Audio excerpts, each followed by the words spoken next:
One abandoned car, 3 suspicious garbage bags, and a gunshot that nearly took my head off. That night in the Mojave, I thought I was helping a stranded driver until I found the rope-tied trunk and heard the rifle crack through the desert silence. I've been a trucker for close to 15 years now. This happened to me in 2017. I was driving an overnight haul through the Mojave Desert in California, headed for a destination in Arizona. I think I was delivering appliances, I don't really remember. It was pitch black darkness in every direction. The headlights on my semi were really dim at the time, and I'd been putting off getting them fixed forever. Usually I couldn't tell the difference, but since there were basically no other cars on the road, it was much more obvious. I remember having to strain my eyes every few minutes to make out the road in the distance. That could have been a horror story in itself. I was debating pulling over for a couple hours and waiting for sunrise, but I didn't want to waste my time. I desperately needed the money at the time, so I kept driving, even though it wasn't fully safe. I figured since it was basically a straight line, it would be okay.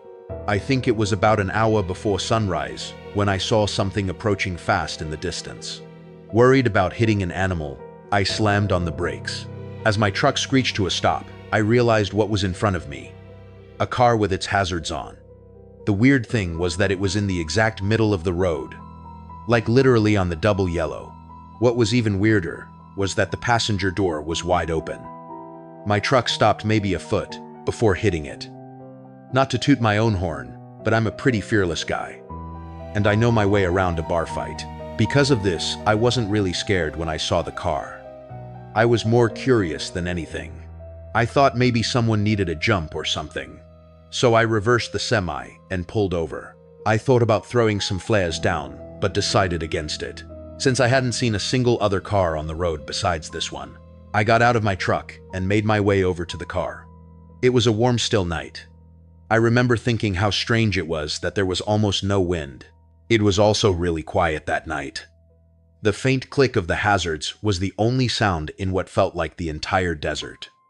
I got a little closer to the car. I vividly remember that it was a new-looking red Ford Fusion. I approached the car a little cautiously. Like I said, the passenger door was wide open. I walked around the car and stopped in my tracks. It was completely empty. I made sure of it too, checking the back seat and anywhere someone might be laying down. There was literally no one inside. All of a sudden, I was much less sure about the situation. I was expecting someone to need help of some sort. Maybe even someone who took a nap in a really dumb spot.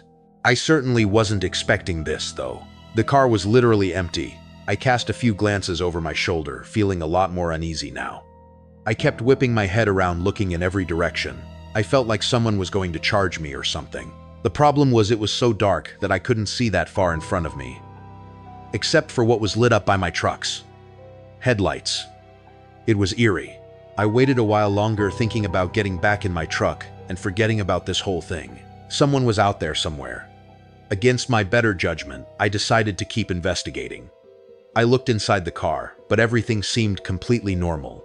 The key was even in the ignition, although the engine was turned off. I got back out of the car and made my way over to the trunk. Might as well have a look, I figured. I went to open it, but it wouldn't budge locked. I grabbed the key out of the ignition and unlocked the trunk. Still, though the thing wouldn't budge, it was jammed from the inside. Somehow, I opened the back door and tried getting at the trunk through the back seat. To my surprise, it actually opened. There were 3 squished garbage bags back there, along with a rope that was tying the trunk closed. I remember glancing one more time over my shoulder before reaching for them. The coast was clear. I must have been within 5 inches from one of the bags, when the loudest gunshot I've ever heard rang out into the night. I slammed my head on the roof of the car in shock. I didn't even think. I threw the keys on the front seat and got out of the car as fast as I could. As I was climbing into my semi, I heard a grungy voice yelling in the distance. He yelled "hey" a bunch of times, and his voice seemed to be quickly approaching. I scrambled into the semi and turned it on. I threw it in gear as fast as I could. I remember cursing a bunch of times as the engine initially stalled. And that's when I saw it. As my truck began pulling out, I saw a person standing at the trunk of the car. He was a short husky guy with red hair. He was wearing overalls and shin-high boots. In his left hand, he was holding a small shovel.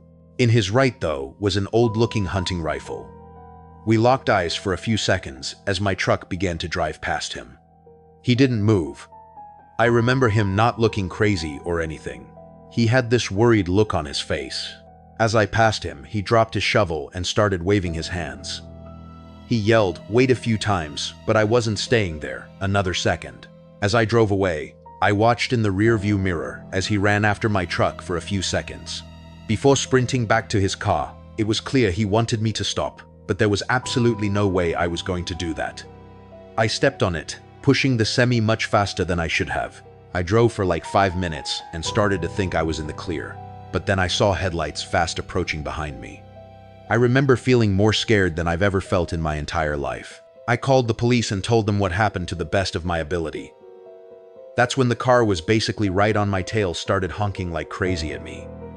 I honestly didn't know what to do, so I just kept driving, praying to God he wouldn't try and ram me. After like 15 minutes of this, he cut in front of me and hit his brakes, forcing me to slow down. I was just about to crash into him when finally some flashing police lights appeared ahead. Ford veered off to the right and sped into the desert, disappearing from sight. I pulled over and waited for the officer to show up. I frantically told him what had happened, but the useless cop decided to get a report from me rather than chase the guy down. I was so pissed about that. I told the guy like twice that he could probably catch up to him if he left now. The cop told me not to worry and that they'd do a thorough search as soon as backup arrived. He sent me on my way and said they'd call me if they ever had an update for me. They never did. None of my buddies have a story this crazy, and I've told it more times than I can count. I know what you're probably thinking. That guy was definitely burying bodies. That doesn't really explain why he had such a small shovel, or why he tried to follow me. The bags in his trunk were also too small for that. Although some of my buddies think he might have done some dismembering. For my own sanity, I like to think that he was burying some other kind of animal. Maybe putting a diseased dog out of its misery, or some dangerous snakes. Really have no idea. Either way, I've never been totally comfortable driving through deserts late at night after this experience. You think trucking is just long hours and open roads. That night, a quick stop for Red Bull turned into a nightmare. When I found a glowing refrigerator in a pitch-black store, and later discovered 3 armed strangers had been hiding in my cab the whole time. I'm sure you've seen some of the more modern videos online, where truckers will document their daily routines and provide tips for each other. Or maybe you haven't. But being as I'm on the younger side in this industry, every time I open TikTok or YouTube Shorts, that's all I see. I won't get into it, but I had to drop out of a pretty prestigious university for some personal reasons, and people always tell me I could have been more than a trucker. It's honestly not a bad gig though. I've been making deliveries for north of 2 years. Obviously, the only strenuous part of the job is the long hours. You can never truly gauge how the isolation will affect you without experiencing it firsthand. My only advice would be to make peace with whatever demons might be lurking in your subconscious, because they'll definitely eat at your brain in the lonely hours. That's what happened to me anyway. This happened to me 3 months after getting employed by my first company. I was basically as new in this trade as one could get.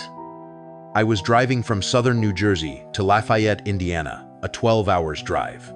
12 hours driving might not seem that crazy, but factor in the fact that I just completed an 8 hours trip, and that should put things into perspective. I wanted to get deliveries done as quickly as possible, so I opted to drive through the night. I'd get to Lafayette just before 3 a.m. Things were going smoothly. There were virtually no other cars on the road, so I was able to push the semi a little faster than normal. About halfway through the drive, I remember reaching down at the center console to chug a Red Bull, but there weren't any. Of course, I had forgotten to restock my truck after completing my previous delivery. After slapping my dashboard a few times, I groaned in frustration, knowing I'd have to stop somewhere. There was nothing I hated more than having to make stops during my drives. I might be unique in this, but I always get exponentially more tired when my vehicle is immobile, even if I'm only stopped for like 20 seconds. After glancing up at the navigation, I figured I had no choice. Either fall asleep on the road or stop and get an energy drink. In my brain, those options were pretty much equivalent. Reluctantly, I pulled into the first service stop I saw. I had literally no clue where I was, probably somewhere in Ohio at this point. Too late, I realized this wasn't actually a service stop. It was what looked like an abandoned gas station and a repurposed convenience store. Not sure if there's any better way to describe it. Either way, it looked like there was another quick stop store not far up the road. So, I figured I'd go there. If anything, I parked the semi and made my way over to the first convenience store. To be completely honest, I was expecting one of two things too. Either the place would be open or the door would be locked. You can imagine my surprise then when the door swung open into a pitch-black store. I looked around, hoping maybe I'd get lucky and there would be a drink or snack left behind. Just before I was about to turn around, my eyes adjusted to the darkness, and I picked up on a faint glow emanating from the corner of the room. I made my way over to it, and the glow turned out to be coming from a back room of some sort. Curiosity got the better of me, and I opened the door slowly. To my pleasant surprise, there was a plugged-in refrigerator against the wall. Eagerly, I opened the door but found nothing, literally nothing. The shelves had literally been removed, like the whole appliance had been gutted. As I was shutting the door, I was 90% certain I heard a clatter from the main room, like something hitting the floor. I froze for a good 10 seconds had I imagined it. There was no way. Quietly, I walked back into the main room and looked around. Nothing. Part of me wanted to keep investigating. I didn't have time for this though. I walked out the entrance door and basically jogged to the other shop. It was open. Thank God. I paid for my drink and made it back to my truck. Something about this whole stop felt wrong. I needed to get back on the road as soon as possible. I took one last glance at the abandoned store and noticed the door was now open. I was 100% positive. I had shut it behind me. It wasn't my job to figure out what was going on here though. So, I started the engine and merged my semi back onto the highway. The caffeine started kicking in and snapped me out of my tired haze. Pretty quickly, my mind began to wander, and I started thinking about how bizarre that whole thing had actually been. I guess a squad or an abandoned building wasn't the strangest thing in the world. But my brain couldn't explain that refrigerator, no matter what theory I thought of. I tried to forget about it and kept driving. It was then that I started noticing weird movements in the curtain behind me. Sweat started dripping down my forehead. I watched in the rearview mirror as the curtain seemed to billow and move. Even though I didn't have the air on, I thought the worst. There was someone in my truck and didn't have any weapons on me or anything.